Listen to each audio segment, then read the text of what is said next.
Good. Yes, Carolyn. So I want to introduce Dr. Nicole Fallah. Is that how you say your last name? Yep, you said it perfectly. Thank you. Wonderful. She's a healthcare executive and entrepreneur with a doctorate in business and public health. As co-founder of Elevated Healing Treatment Centers, she focuses on aligning clinical excellence with sound operational and organizational strategies to create sustainable, patient-centered systems of care.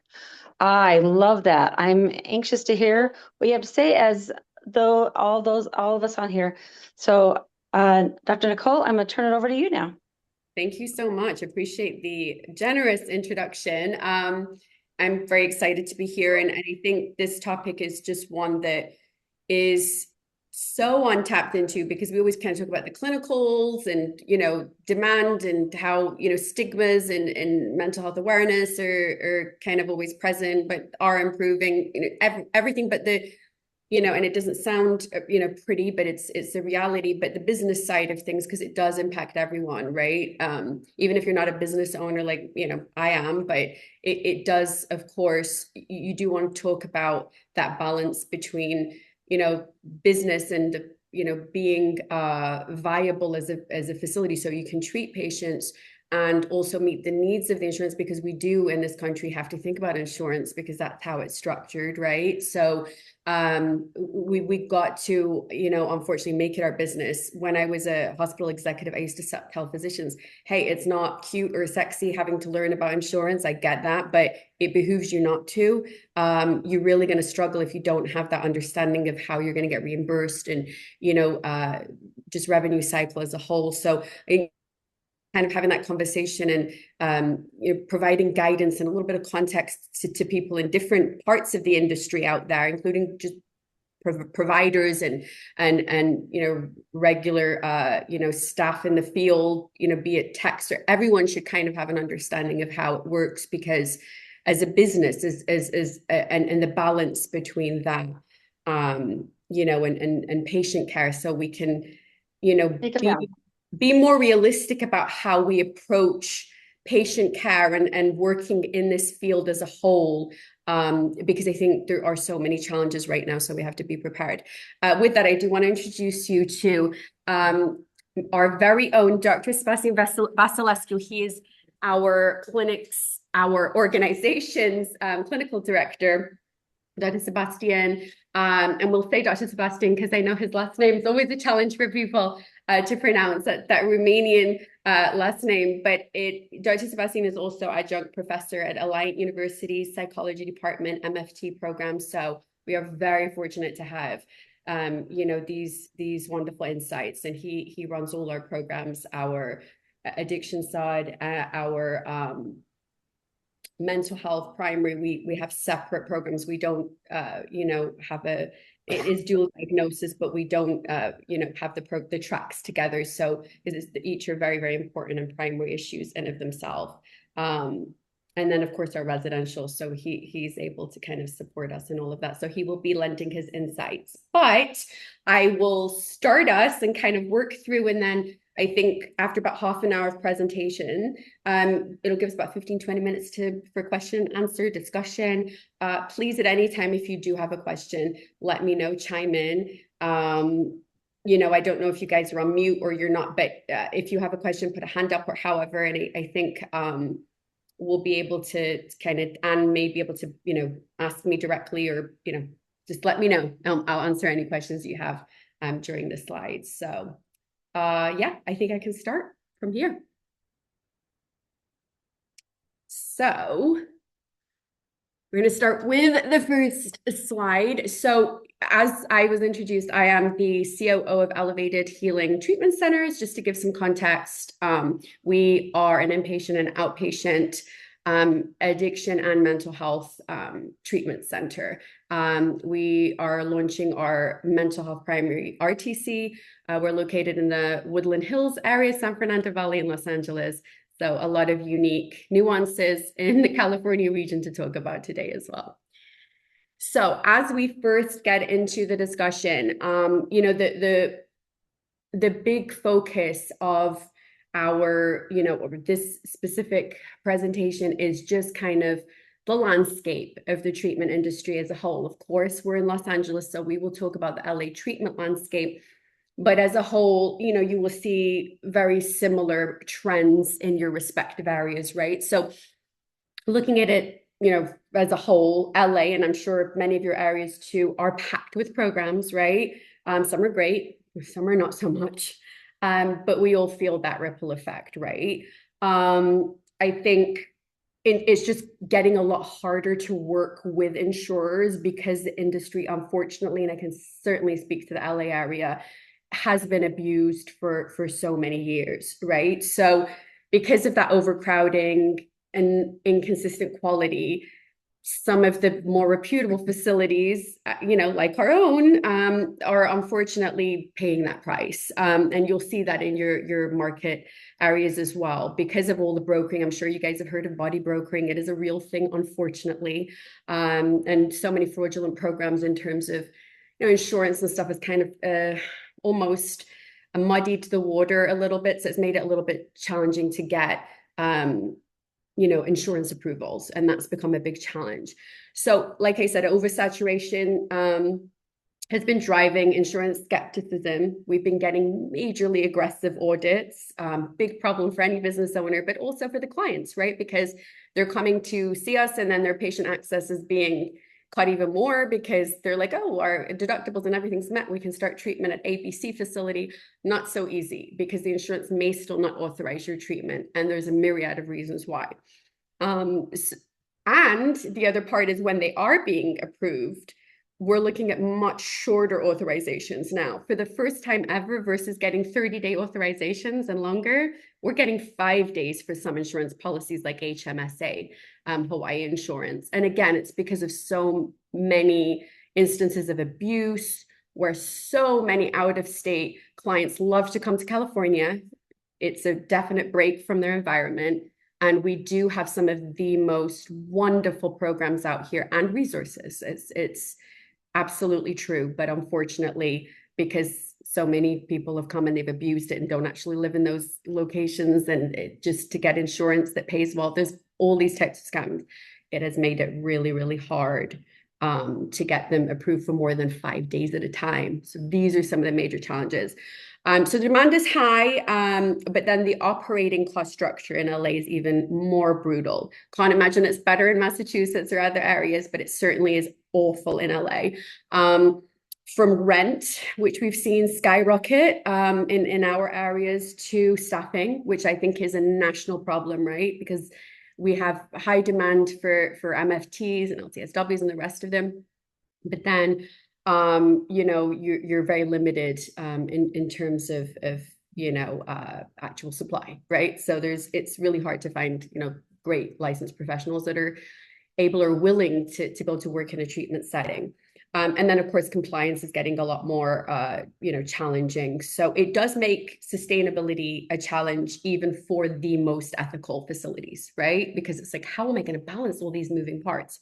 And this particular tension as a whole does force centers like ours into this constant dance, like balancing. How are you going to do this? How do we deliver high quality care while we're fighting for authorizations that used to be standard?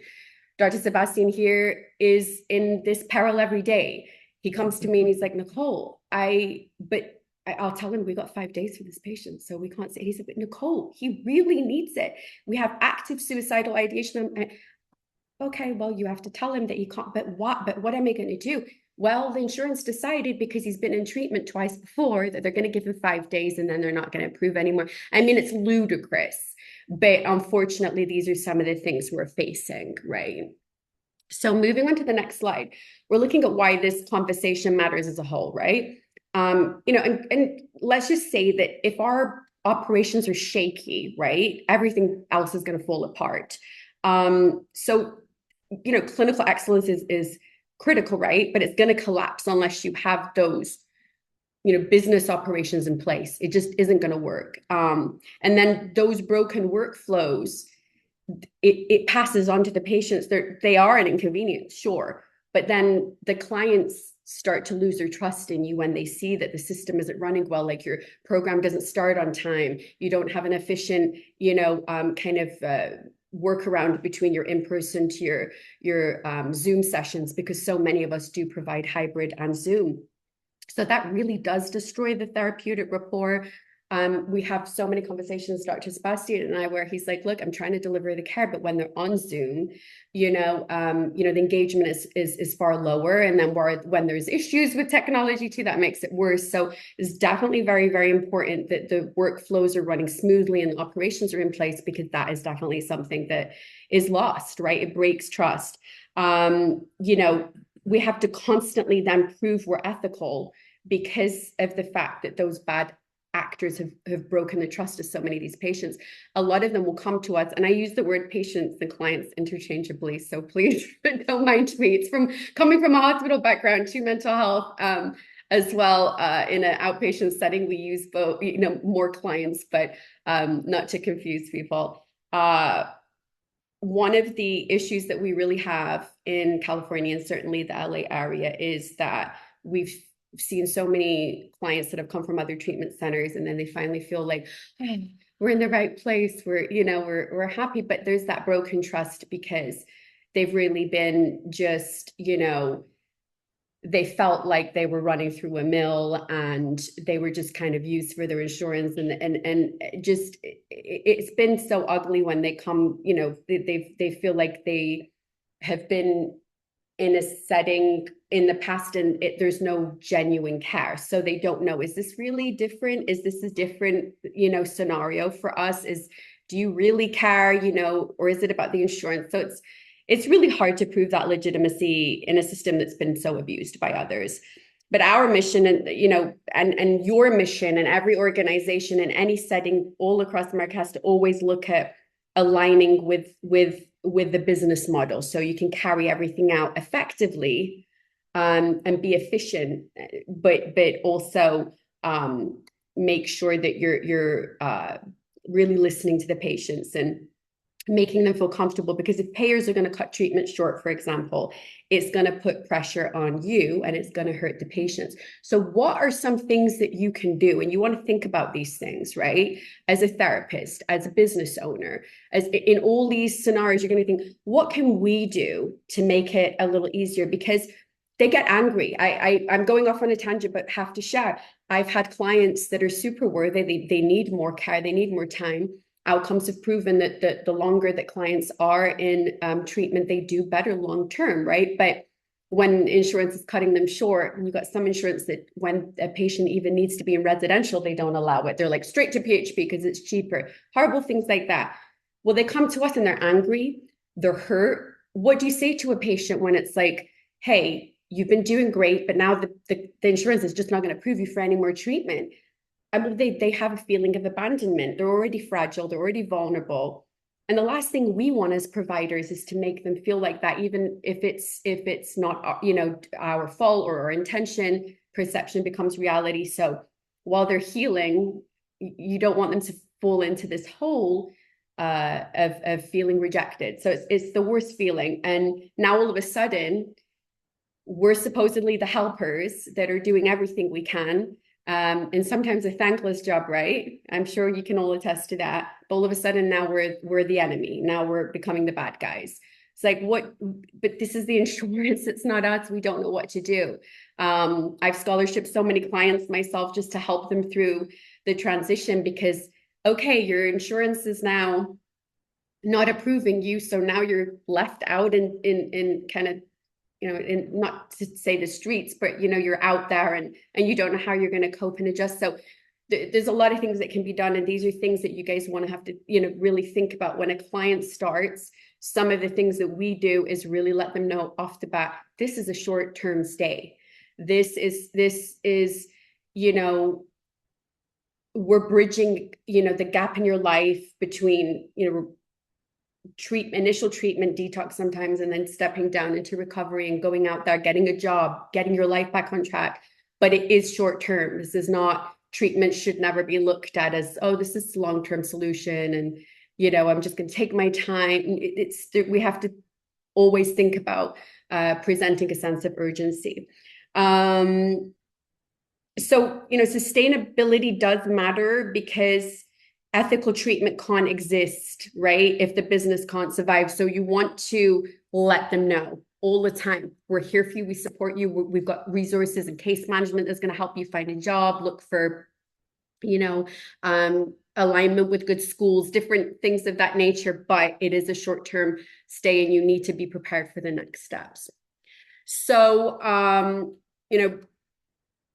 looking at us, and just as a quick example, because there are so many in your own setting, but just to use this as a case example, we intentionally, and that was my focus when we opened, was to build a lean, low burnout model, because high clinical turnover does kill outcomes. So these are things that any business or any model should think about, what's worked for us.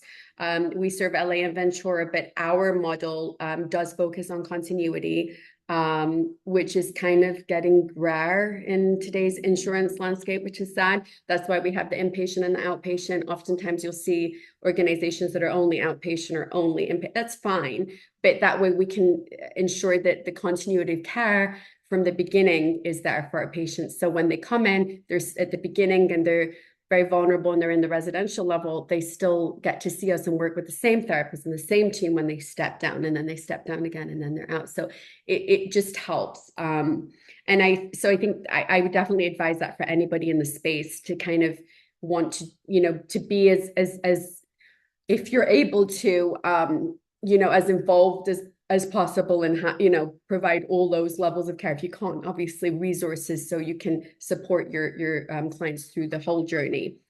We of course treat adolescents, adults, and dual diagnosis clients, two separate tracks though. But our focus is a whole person philosophy. I mentioned that not to sell the program. We're in different areas, but just so that people realize that it's really important to look at the whole person approach. I hate to use the buzzword, but it really is. We provide a lot of wellness programs.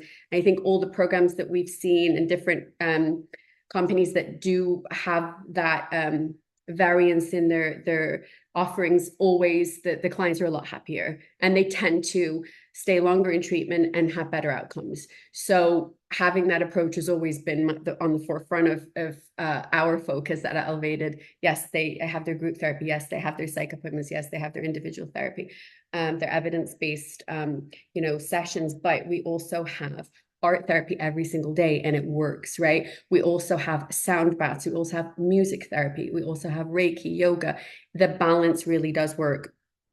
But our team, of course, is very strong. I would advise anybody to at least have a very strong clinical director that's supervising the team. We are also, by virtue of Dr. Sebastian and our immediate team, we are a practicum site for Alliant University. So we feel very honored, that we can kind of work with the students that they send our way. So I think that's another real piece I would advise to anyone in the industry working with students, using those resources, educating the next cohort of people. And that's also helped us, and it will help you because you also have access to more future therapists and staff, right? So we've got some fantastic staff, started with interns, and now we have one of the best case managers that you could ask for, who started just as a Pepperdine student interning with us. So that's something to think about. But it's all about being client-centered. So when you want to think, financially viable, being, all these things are so critical, but you want to differentiate yourself from others. And one of the things that you need to always keep at your focus, obviously, is being client-centered. However, the big problem is the authorizations that are getting as tight as ever. So there's that balance, always thinking you're client-centered, but then you're just not, it's hard to get authorizations. So these are some of the pieces that we deal with. Going back to some of the challenges, labor shortages, I'm sure you are all experiencing this because this is a national, not state-specific problem. It is real, right? Licensed clinicians are scarce, rates are high, and competition is intense, right? You probably have a facility right around the corner that, has some, fantastic resources. It's how do we compete? They've been around longer. We're very lucky that we have our clinical director is a doctor, our other therapists, PsyDs or PhDs, that's great. But when in the absence of that, it's like, you know, what else can we do to try to set our program apart? And it's really, really challenging because obviously clients can go anywhere, and you really want to think about how you can balance that and providing good service. But LA overhead is unlike anywhere else. And this is a real problem for us in the industry. The cost of doing business, you know, ethically is significantly higher. It'd be very easy for me to accept a whole ton of patients. We'd be full, we'd be doing well, but we're very, very careful in our screening process. Our clinical director will literally be going through a very, very arduous, but I think, you know, and rigid, but just necessary pre-admission process when screening clients, because you have to know who is really, you know, coming because they're wrong reasons for them being here. So it just, there's a lot of things that you have to balance. And then it's hard because so many places will literally just take anyone when sometimes their insurance is not real. They don't even live in that location. That's a big thing in our industry, whether you're in LA or you're in Idaho. People with insurance from states they don't even live in, but you know, they've been set up, you know, by bad actors because they know that that insurance provider pays well, right? But we won't accept them if their address and there's no proof, it doesn't line up. Even if the insurance is accepted and the reimbursement, we won't accept them, right? Because that's the part where the ethics comes in. It's not all about, you know, you're going to do better financially. So these are things that you have to think about. But yeah, again, insurance audits and denials have become extreme, largely because of those bad actors have exploited every loophole, and believe me, they have. And now legitimate providers are over-policed, right? So every single patient that comes in, we've got Dr. Sebastian say, oh my goodness, I have to write 7,000 notes just to kind of justify why this client who's clearly, going through a real rough time and major suicidal ideation and clear diagnoses and need for, you know, MAT and the rest of it, but still we have to be really, really, you know, documenting in depth. So, you know, with acuity rising, fentanyl, severe anxiety, self-harm behaviors all on the rise, this is also requiring more staff than ever and more staff time, right? So cost, right? Labor costs rising, but at the same time, you need to have the appropriate staff to be able to treat some of these high acuity cases. We pride ourselves on being one of the only ones that can take some of these mental health primary high acuity cases. But that requires more training. We have a unique senior, like a geriatric PHP program. We're one of only 2 in Southern California with that. That took extensive training. That took a very unique team that had to have the expertise to be able to handle those nuances. So these things have to be balanced, right? But there is a mismatch between clinical need and payer willingness, right? And it's getting wider than ever. So there's a lot of things to balance in that sense. But there are concrete solutions that work for us that people can learn from. We solved burnout and chaos, if you will, by putting very clear workflows in place. It took time. We struggled through it. We argued with our billing. We figured out, and then it's like, wait a minute. At some point you go, these people are on your side. It's not them. We're not going to shoot the messenger. This is what the insurance is asking of them. So then they're passing it on. We want to, and they want to get these clients in. I got into this business so I can increase patient access. I came from a country, with the NHS, where it's never an issue. It's not about your financial status or any of that. So it's very hard for me to come to this country and see that I'm turning very needy people away. It's painful. So my goal was like, we're going to get everyone in and we're going to make it work. Single case agreements, getting a network. We got a network with a whole ton of providers, but even that's not enough. So having those clear workflows, having an efficient system creates predictability, right? And that really does protect clients, but it really protects staff too, because that burnout is real when everything is disorganized, right? Because it all falls on them. And that's not fair. It falls on Dr. Sebastian because he's supervising all of the therapists, right? You have to have an efficient system. So we have like weekly interdisciplinary staffings that allow us to catch issues early. We have case management meetings at the top of the week and at the end of the week where we go over all the documenting to make sure that everything, is appropriately documented for the insurance to approve, but at the same time that we're not missing anything so that the client doesn't stay at the right level of care. And of course, maintaining safety and ensuring no clients really falling through the cracks, because unfortunately some do. They may be not presenting as, high acuity or that they have the need, but we've seen some devastating things that I won't share in this space where insurance have not approved a client that in their mind seemed fine and they've walked away and committed suicide. It's been hard. So there are a lot of pieces that have been challenging, but lean operational protocols kept us compliant with Joint Commission, with DHCS, audit ready, right? We have a compliance officer that comes in now and goes over all our documentation, our billing, our case management meetings to make sure everything is running clean and nothing is missing. I would say the EMR optimization isn't optional. It wasn't for us. It's survival. You have to have an EMR, I think, to survive. If you're going to have a treatment center, even just running a basic clinic, you have to have a solid EMR.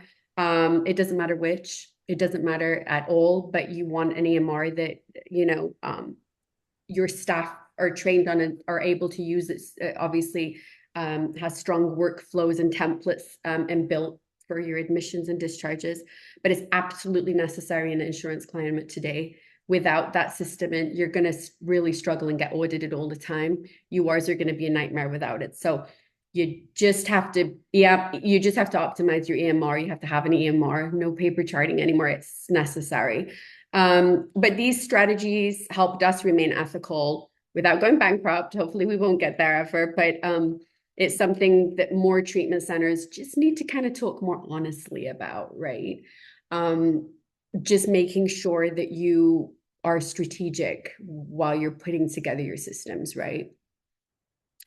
Now I'm going to just kind of talk you through our pillars for sustainable treatment centers out there. Again, not location specific. You want to just look at being reliable, right? It's the foundation. So you just kind of have to look at having that predictability, because you can't build trust with inconsistent processes, right? It's just not going to happen, right? They want to see you're starting every day at this time, the schedule's this.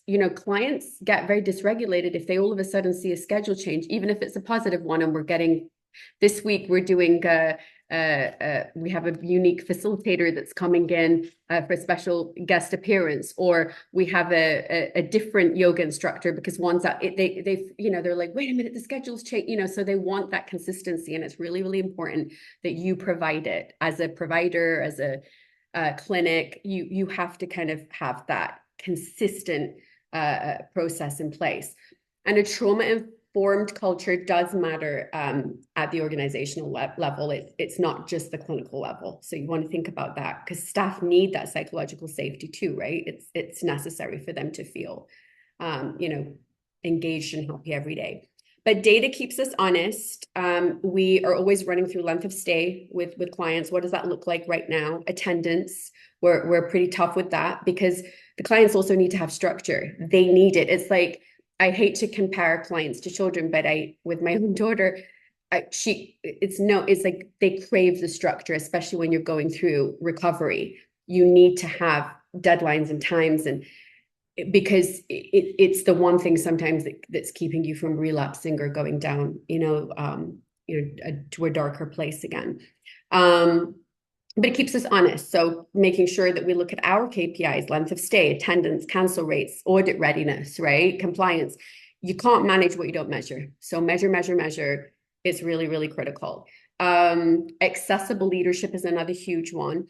It really differentiates you from other organizations, other providers, right? Other clinics. Staff need to feel heard and supported. I cannot stress that enough. It is especially important with the emotional weight of our field. You all know the types of pressure, the type of strain that you take. You are even if you think you're the strongest therapist and you've learned to kind of separate, you still don't, right? You hear these stories, you go away. I felt fine yesterday, but last night I had a whole ton of nightmares because some of the things that I heard some of our clients went through in their past, and it deeply hurt me.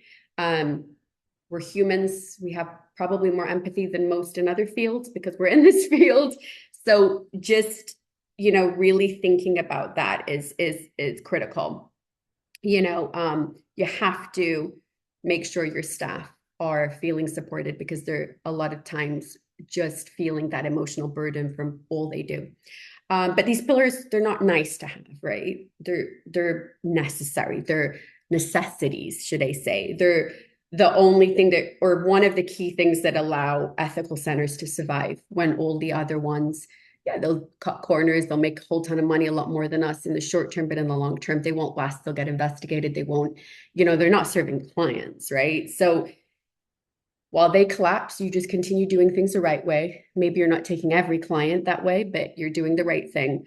These are things that sustainable treatment centers do. And then before I pass you on to Sebastian, just wanted to just case example, big thing, like reducing no-shows.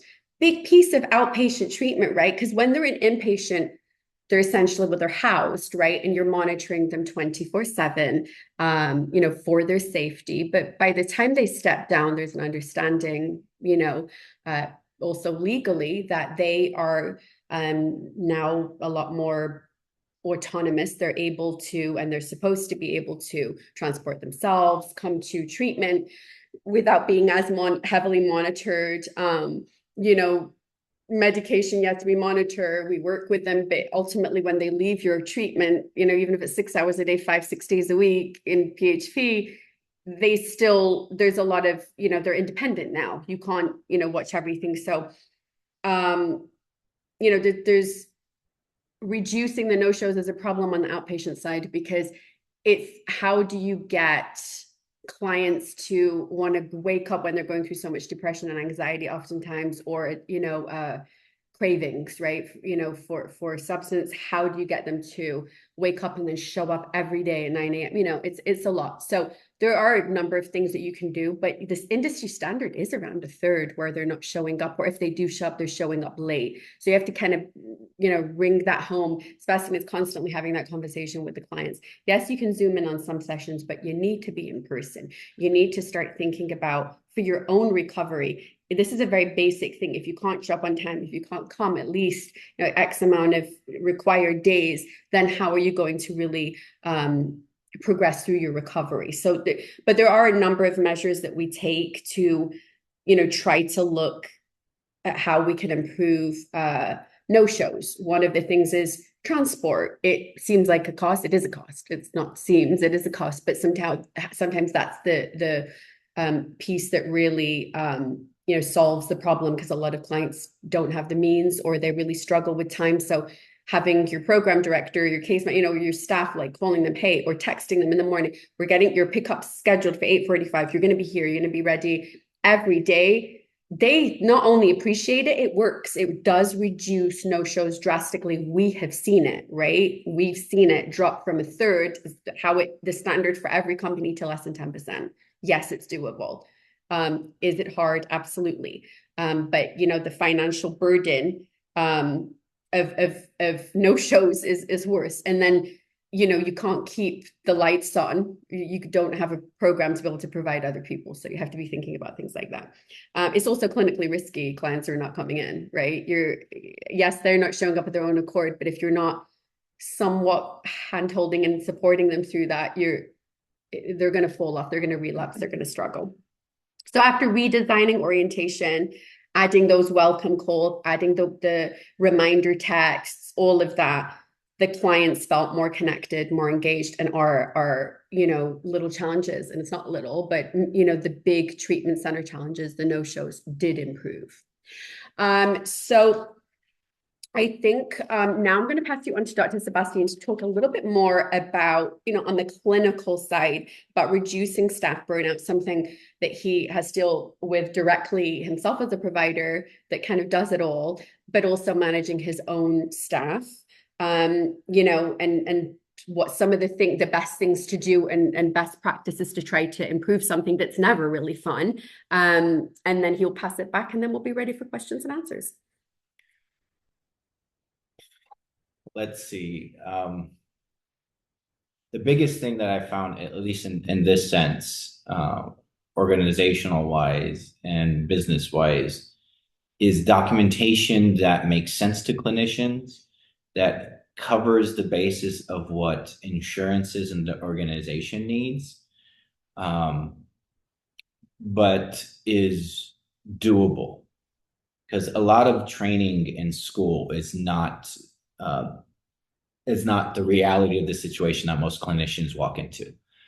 You know, what we're trained in school, what we're taught in school, you know, is more connected to the ethical component. You know, what is ethical to put into documentation, what is appropriate given our, you know, as our role as a clinician, oftentimes does not match what insurances are requesting or what is requested even by, you know, JCO standards or DHCS. And so there's a disconnect for clinicians initially because it doesn't make sense to us to input some of this information. So creating documentation that, or templates that are easy to use, make sense to clinicians, and does not overwhelm them. Because now if intake documentation takes 3 hours to complete with some new intake, clients are over it at some point, and clinicians, if you know, if they're doing this for 6 months, a year, you know, that's huge for them. Intake documentation that just makes sense, right? And having input from your treatment team is important, because let's say if I'm not really doing the assessments and I'm hearing my clinicians tell me this doesn't really make sense, this is not something that, you know, clients are comfortable talking about, or the way we have it structured, they're not giving us accurate answers. That is important for us to know, because then we could adjust it, and then it makes the process more streamlined, and we have the buy-in of the people who are actually doing it. Yeah. Clinician buy-in is huge. Love that. So true. So true.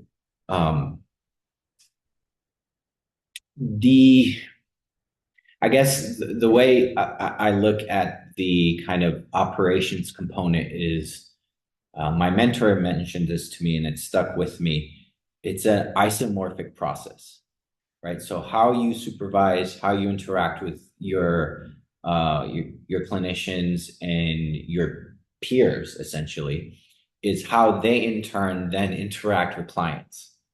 So if you're interacting with your trainees, your interns, your associates, or even your licensed clinicians in a manner that communicates the patient first care, but attending to what is appropriate as far as documentation, and you communicate how sometimes those two do overlap and they're connected to one another, and it makes sense to them in a way where they felt heard, they felt understood, they in turn interact with the clients in a very similar manner. So if you interact with them in a way like, no, you just have to do this documentation because this is what you have to do, and you're kind of almost too rigid, too conformist in that way, they're going to interact with clients in a very similar manner. Yeah. And it's a culture thing, 100%. And then you're going to have clients who are not going to be really feeling heard, understood. They'll maybe attend still, but their attendance and their engagement is lower, which again leads back to some of the conversation that we had earlier.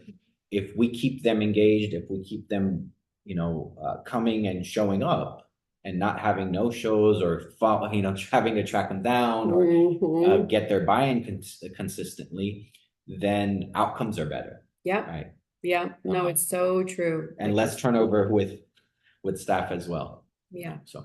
And we're fortunate because Sebastian engages the staff, and we do have great staff, but he couldn't have said it better. It really is about, it starts at the top, right? And you know, you want your staff to show up every day because they're putting a lot of work in every day, and be happy and be part of a culture that makes them want to actually get up out of bed and go out and help. So yes, they're driven by the need to serve clients and support them, but they don't want to work in a place that is, making them uncomfortable or, over policing them and just overworking them. There's so much, and it's so important to make sure that, the clinicians are being supported, and that people first thing that we keep echoing in this presentation is it couldn't be more important. So that kind of just segues right into our slide, and we can kind of do these two together before we go into questions. But just building a people first organization, it's just so important. I think in our setting and how Dr. Sebastian explained, it's so important. You have to be transparent. You have to have those conversations, the critical conversations, the crucial conversations, they call it, with your staff. Like, are you really struggling? Is it hard for you to handle this? Okay, I'm going to pass a couple of these clients to the next therapist, or let's try and figure out a segue during this time. It becomes a challenge because you can't do your individual. There's a lot of technicals, but it all starts with conversation, because that transparency builds a foundation of trust.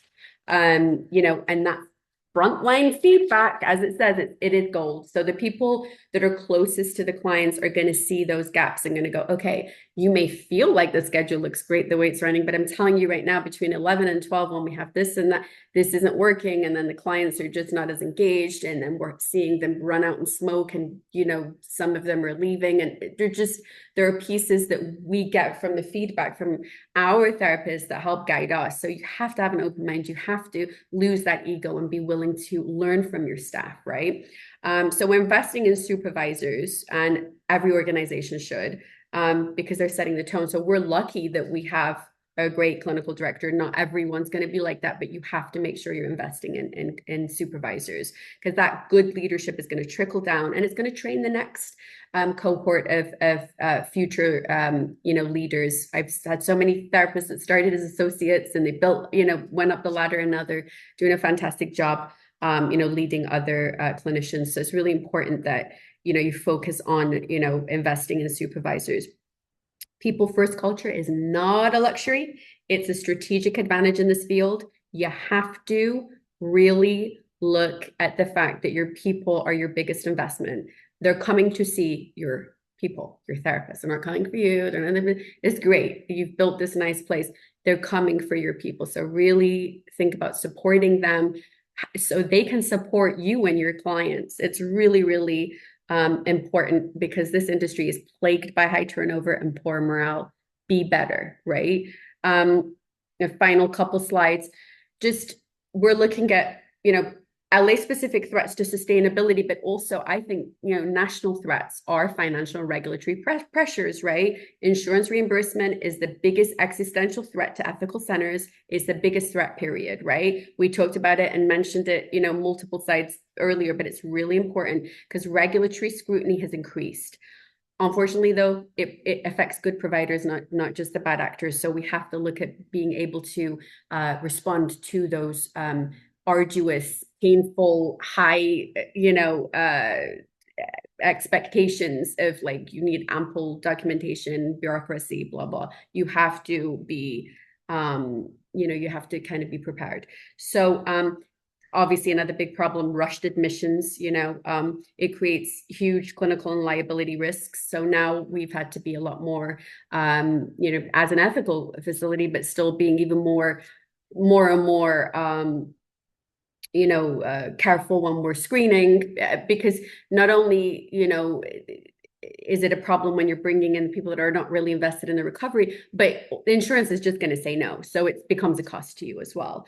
But high acuity clients are going to demand more time, right? So that also means more training, more specialized staff, specialized training, and all of that. But yeah, authorizations are shrinking. So we're kind of balancing through some of the impossible here. Final slide is just talking about practical takeaways for implementation, whether in your new clinic or your existing setting, treatment center, or the likes. You've got to build a strong infrastructure. I can't stress that enough, right?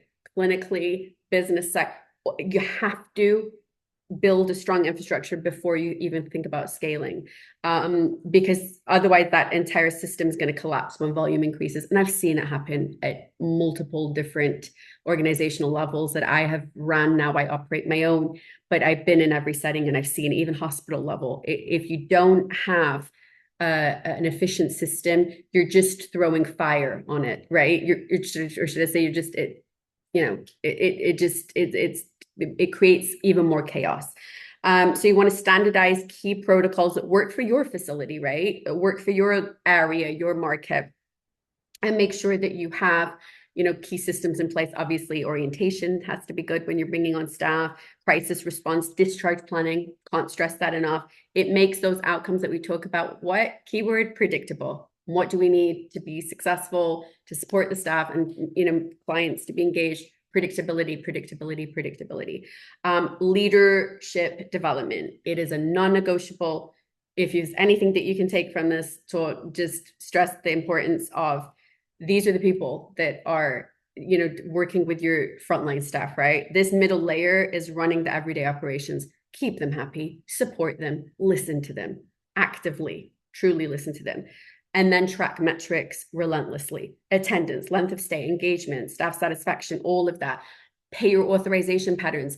It is a non-negotiable. And these are some of the key things that you should always take away, from businesses that are doing it right, or at least, attempting to do, follow an ethical path. So with that, sorry that it ran a little bit over, we're hoping to have more like 15 minutes, but we have less than 10 now. But if anyone has any questions, we're both here to be able to kind of answer them. And I hope this has been somewhat informative for you guys. Dr. Nicole, I do have a couple of questions. I'm Dr. Shelley Joe, and I'm the president of the Alliance. I came into this world because I have a daughter who struggled with addiction, who went through 7 different programs. And it was not until the last one that she actually was able to get the help she needed. And the problem was, and I love what you say, how you take the whole person approach. The first 6 of them, she was there 30 days, and she would come out clean and sober, which was amazing. And one of them, I said to them, are you going to teach them how to live sober?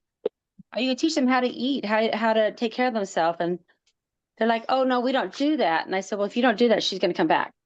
Yeah. The last one, she did. They taught them how to eat.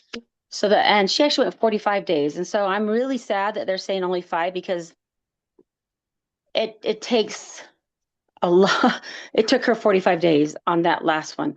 The concern I have is that it was the aftercare that was not, she didn't learn how to be sober. She didn't learn what that looked like. She learned, okay, I can live sober because I lived 34 days without it, but not how to live sober, which causes them to come back and relapse. And it's frustrating. And how are you said you're approaching it as a whole person. What does it look like? I love that question. And I'm also going to have Sebastian chime in as well and kind of, elaborate with some examples of what we do, because there's no perfect approach. And there are some clients that literally will do well in some programs and not others. And I want to take this chance to say that I think all of these programs, even some that have, the wrong, leaders or owners that are maybe not in it for the right reason, their actual staff are there because they care, right? So I want to give them prof, because it hurts my feelings for these treatment centers when some of them will, this place didn't help me, but it's exactly what you said, Dr. Shelley. They will do great while, for an extended period, they've learned how to deliver this particular service for this period. But then it's about, how are you really going to succeed long term? I think what we do, and when I say whole person, I refrain generally from using that annoying catchphrase, because it's like, what does it mean? It's super broad, and it really, truly, what does it mean? But I think the most important component of anyone's recovery, especially when somebody's struggling with addiction, is not 80 or 90%, 100% of clients that come to us, there is a mental health underlying condition, and it can either be trauma-based or it could literally be chemical imbalance, personality disorder. And that's why it's so important for us to separate the two tracks. Yes, it's dual diagnosis, but we will not treat it together. We address it through the substance track, PHP-IOP, and then we address it through, once that is addressed and the person's stable, that's the part you're talking about, right? We need to start looking long-term about what has caused this? What are the whys, right? It's almost like Simon Sinek says, what caused you to be here in the first place? A lot of the times it's trauma, and as you're looking at that, then that naturally builds into what can we do when you leave here. You really have to, as an organization, start looking at your case management and your long-term approach, so that once they leave, they're not just, that's the worst part, they're discharged out into the wind and it's like they relapse, even if they did great while they're in program. What do you have in place for when they leave? Have they learned coping mechanisms? You have to almost approach, and as we're fortunate that we have, teachers in our program, that these are things that you need to learn and sustain, so that when you're having a really rough day and you really are having high cravings or something's triggered you, you can pull that from your toolkit. I'll have you kind of elaborate on that, because that's something that we deal with. How do we keep clients long-term? I think mental health program is the first important piece of it. They need a longer time post their, detox and addiction program. They need a longer time focusing on their mental health and going through that type of a treatment program, long-term outpatient therapy, potential support groups, getting the family involved. And you can explain further, what has worked for us and you think is helpful to clients after they discharge. The simplest way I could put it is I don't care for evidence-based practices that much. So many people are so diehard on evidence-based approaches. Frankly speaking, this is the professor side. Any approach is evidence-based, right? Because they've been studied, they've been shown to work in some way. So almost whether you do psychodynamic or you do CBT, it's all evidence-based. I don't care for that as much, because I revert back to two of the most important factors that leads to any change for any individual that comes into care, which is the therapeutic relationship with the staff and the therapists that they do have, and the support system outside of therapy. Yes. And if those two are lacking, any great evidence-based approaches that you give them that shows to be effective won't work for them. It doesn't sustain long-term. So what I really look at is, how do we start to have groups, conversations about things that oftentimes don't relate to addiction, this isn't relapse prevention. This isn't talking about, how to manage my cravings specifically. I have them begin to explore all the other human aspects and struggles. And how do you begin to understand that? How do you begin to address that? How do you begin to interact differently in your life? How do you begin to care for yourself, from simple things to the more intricate aspects of caring for yourself? And how do you begin to integrate that into your life? Not the same kind of maybe repetitive programs that most, IOPs or PHPs have. And I look at it about how to do that. How do you integrate that into your care for these individuals? Because what sets you apart in that way? And it could be, you're more kind of looking at a narrative approach and understanding their stories, what's contributed to it, and how do they rewrite those stories for themselves. Or it could just be more of a holistic approach. It doesn't have to be one particular way, but having them learn how to live life is important.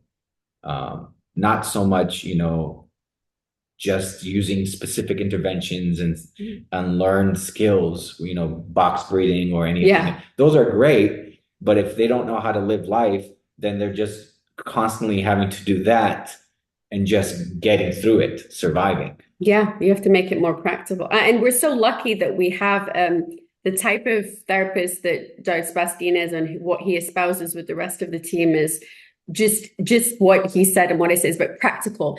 In your daily life, how are you going to use it? We can teach about CBT and DBT and its benefits, and it is great. But unless it's like when you learn in school, unless you have a practical application or a real life example and you actually experience it, or it's expressed in the right way, you're just not going to remember it and you won't apply it and you realize.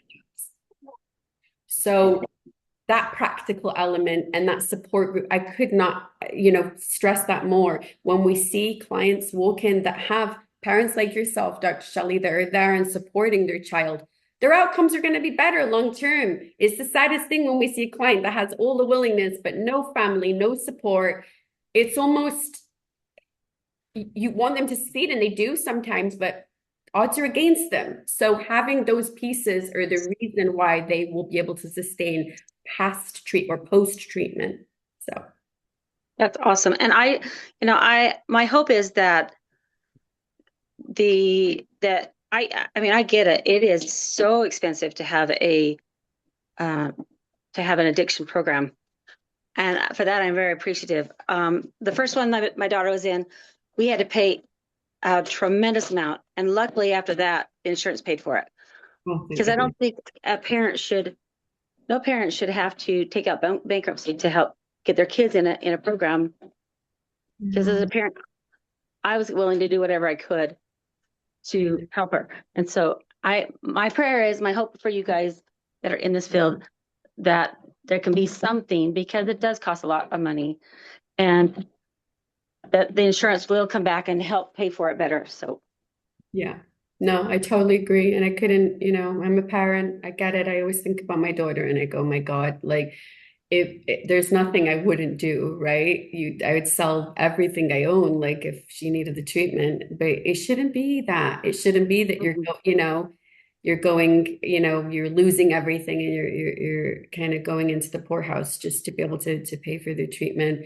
But unfortunately, so much mental health and addiction-based treatment is out of network, and it's not always the facility's fault. We're in network with a ton of them, but it's sometimes it's very difficult to get in network. And so these pieces I hope to see improve over time, so that more people, that have children or family members that are struggling, don't have to lose everything. I mean, that's brutal, but thank you so much for having us, guys. This was such a wonderful discussion, and being able, I wish we could answer more questions, but feel free to call us or email us or anything that we can do to help. We are, honored to have been part of something that we think is just so valuable.